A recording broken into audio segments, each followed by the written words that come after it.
안녕하세요. 53강 역사 시간입니다.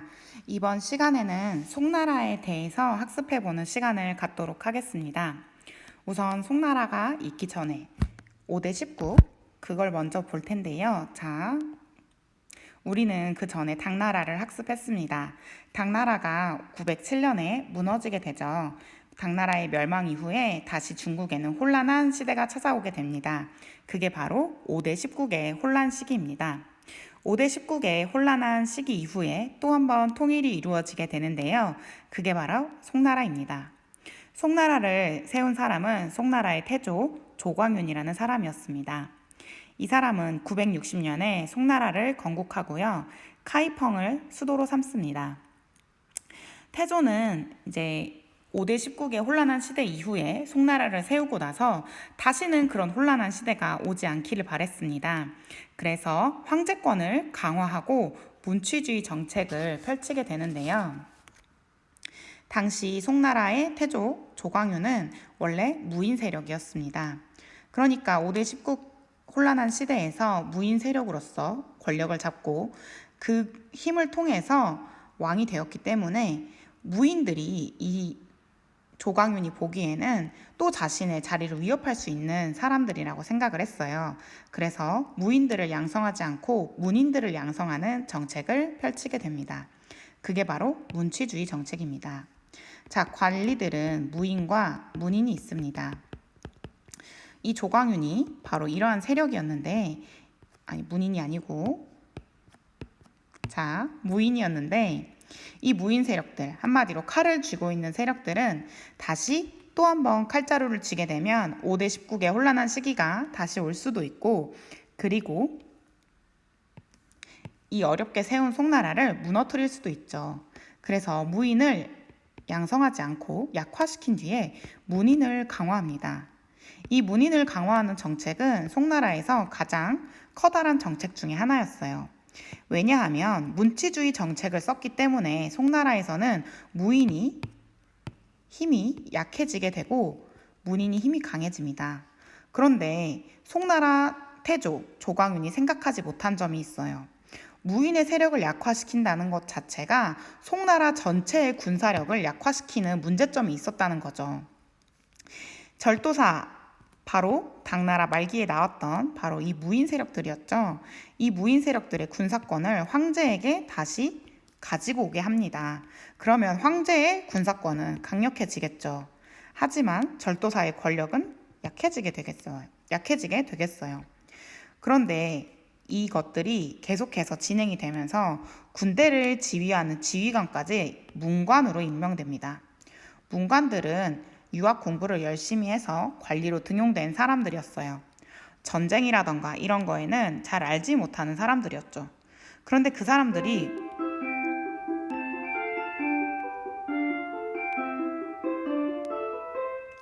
군 지휘관까지 하게 된다면 전쟁이 일어났을 때 송나라는 어떻게 됐을까요? 무능력한 군 지휘관들 덕분에 송나라는 아주 약한 군사력을 자랑하게 됩니다. 그래서 이 약한 군사력 때문에 송나라는 또 다른 정책을 하나 마련해야 했습니다. 그 내용은 여기 송나라의 특징에서 알아보도록 하고요. 우선 송태조, 조광윤의 업적을 조금 더 알아보도록 할게요. 송나라 태조는 문치주의를 강화하면서 과거제를 또한 정비하게 됩니다. 문인들을 잘 뽑아야 됐어요. 그런데 그 뽑는 방법 중에 과거제도에서 황제의 권력을 강화시키는 부분을 첨가하게 됩니다. 과거제도는 단 한 번의 시험을 보는 것이 아니고 여러 차례 시험을 봐서 관리가 되는 시험이었어요.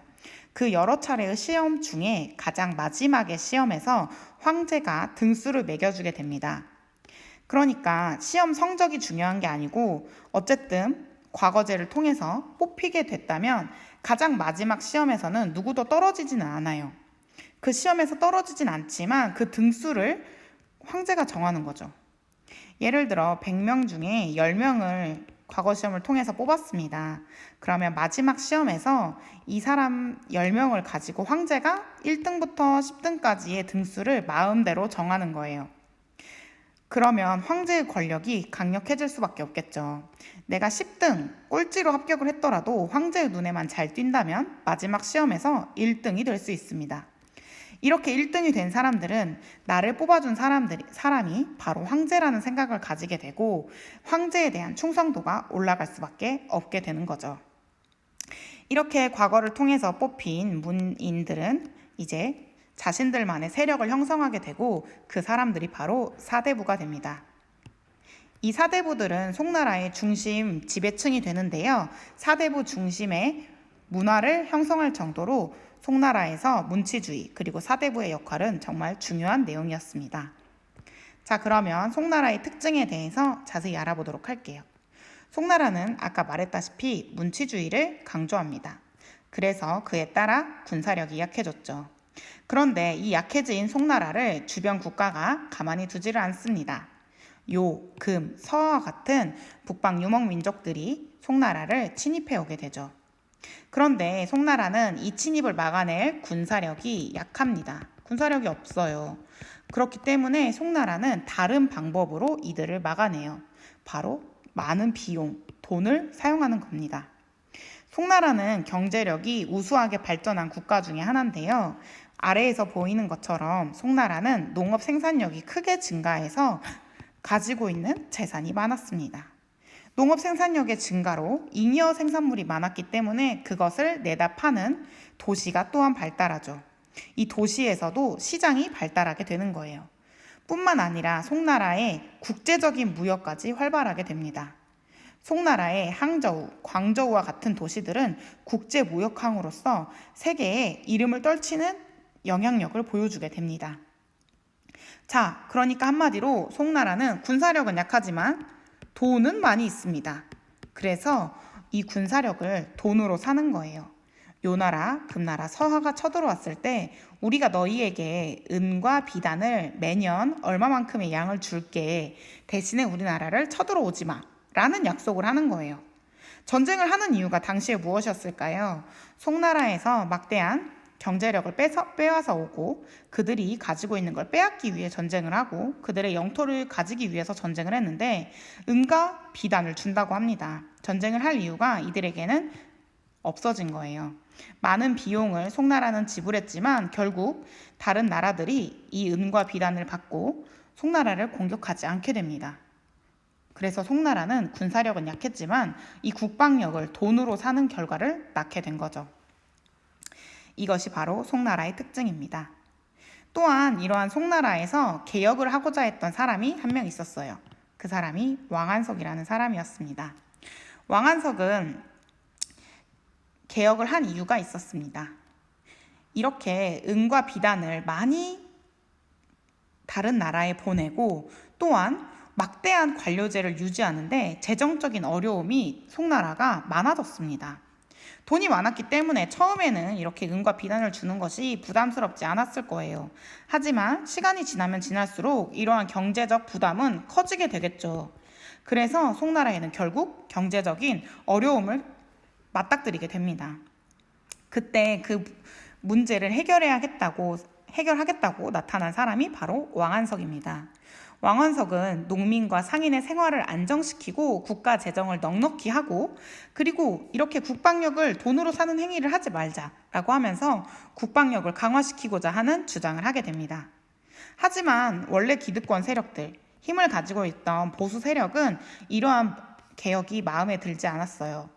왜냐하면 그들은 이미 누리고 있는 것들이 많았고 백성들이 잘 사는 것, 농민들이 안정되고 상인들이 안정되는 것 따위는 관심이 없었기 때문이에요. 그래서 이들은 반발을 하게 되고 결국 이 왕안석의 개혁은 실패하게 됩니다.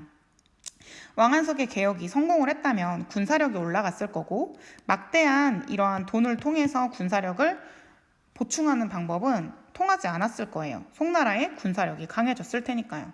하지만 이 개혁의 실패로 돌아가고 송나라는 국방력이 계속 약한 나라로 지속되게 됩니다. 이렇게 국방력이 계속 약해지고 지배층이 분열되고 재정이 흔들리게 되면서 송나라는 점점 약해지게 되고 금나라의 공격을 받아서 1127년에 막을 내리게 됩니다. 송나라를 무너뜨린 나라는 금나라가 되겠습니다. 그렇지만 이 송나라는 금나라의 공격을 받고 나서 바로 무너진 것이 아니고 남쪽으로 가게 됩니다. 그래서 남쪽에 남송이라는 나라를 세우게 돼요. 자, 여기까지 송나라의 조광윤에 대한 업적 그리고 특징에 대해서 알아보았습니다. 마지막으로는 송나라의 문화에 대해서 알아보겠습니다. 송나라의 문화는 이 세 가지로 압축됩니다. 성리학의 발달, 서민 문화의 발달, 그리고 과학기술의 발달입니다. 송나라 때 성리학이 만들어지게 됩니다. 송나라의 성리학이라는 것은 그 유학 중에 하나라고 생각을 하면 되는데요. 우리가 제자백과 중에 유가를 배웠습니다. 자, 이 유가는 학문화되고 유학이 됩니다. 이 유학을 공부하는 방법 중에 여러 가지 경향이 있는데요. 그 중에 하나, 이 유학 중에 하나가 성리학이라고 생각하면 됩니다. 이 성리학이라는 건 참 어려운 걸 공부했어요. 우주의 원리, 인간의 심성 이런 걸 탐구하는 학문이었는데요. 우주는 어떻게 돌아가는 원리를 갖고 있으며 인간의 심성은 이로 이루어져 있을까? 기로 이루어져 있을까? 이러한 되게 어려운 내용들을 공부한 학문입니다. 그런데 이 송의 성리학은 정치 이념으로 자리를 잡게 되고 한반도 그리고 일본에까지 영향력을 미칠 정도로 커다란 학문으로 성장을 하게 돼요. 그래서 이 성리학은 우리나라 조선에도 영향을 끼치게 되는 거죠. 또한 또한 송의 문화에서 경제력이 발전되는 모습을 우리가 살펴봤는데요. 경제력의 발전은 서민이 향상된다. 그러니까 서민 생활의 향상으로 이어지게 됩니다.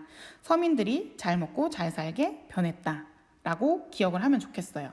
자, 원래 먹고 살기 힘들던 서민들은 이제 드디어 경제력을 조금 갖추게 되었고 사람들이 돈이 생기면서 어느 정도 경제적 기반이 마련되면 이제 문화 활동을 하고 싶어 합니다. 그래서 송나라 때는 귀족 문화가 아닌 서민 문화가 발달하는 게 특징이에요. 우리가 그 전에 이 당나라는 귀족 문화가 발전했습니다. 그렇다면 서민들은 문화를 누릴 여유가 없었다는 거죠. 그런데 이 송나라 때부터는 서민들에게도 여유가 생겨서 문화 활동을 할 수 있게 되었다라고 생각하면 되겠습니다. 더 쉽게 말하면 당나라 때 서민들은 영화를 보거나 음악회를 가거나 뮤지컬을 보거나 이런 걸 하기에 돈이 너무 없었는데 송나라 때 되니까 이제 음악회도 갈 수 있고 영화도 보러 갈 수 있고 이러한 여유가 생겼다라고 기억하면 되겠습니다. 또한 송나라 때는 과학기술도 엄청나게 발전하게 됩니다. 중국에는 4대 발명품이라는 게 있어요. 4개의 발명품 중에 정말 발명으로 유명한 것들 4가지가 있는데 그 중에 3가지가 바로 송나라 때 만들어지게 됩니다. 화약, 인쇄술, 나침반 이것들이 바로 그 4가지 중에 3가지를 차지합니다. 그리고 한 가지가 더 있는데요. 이것은 4번째로 우리가 한나라 때 발명된 종이가 있습니다. 이렇게 4가지를 일컬어서 중국의 4대 발명품이라고 합니다.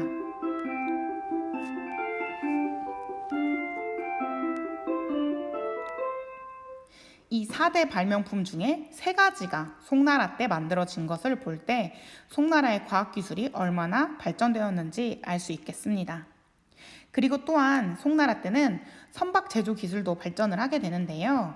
여기서 광저우와 항저우와 같은 국제무역이 활발하게 이루어졌다고 했죠. 국제무역을 하기 위해서는 선박 제조 기술이 따라와야 했을 것입니다.